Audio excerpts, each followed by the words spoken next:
В социальных сетях размещена информация о том, что при заказе воды в ресторанном комплексе в городе Якутске официантам был подан стакан антисептического средства, которое употребил трехлетний ребенок. Как указано в информации, мальчик выпил 2 глотка, после чего заплакал. Родители незамедлительно вызвали скорую помощь, ребенок был доставлен в медучреждение, где ему оказана необходимая медицинская помощь, после чего он был отпущен домой. По данному факту, по указанию исполняющего обязанности руководителя Следственного управления Следственного комитета России по Республике Саха-Якутия, незамедлительно возбуждено уголовное дело по признакам состава преступления, предусмотренного частью 1 статьи 238 Уголовного кодекса Российской Федерации. Оказание услуг, не отвечающих требованиям безопасности, жизни и здоровья потребителей.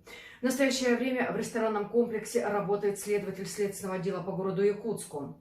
Он проводит осмотр места происшествия, допрашивает персонал заведения, а также изучает записи с камер видеонаблюдения.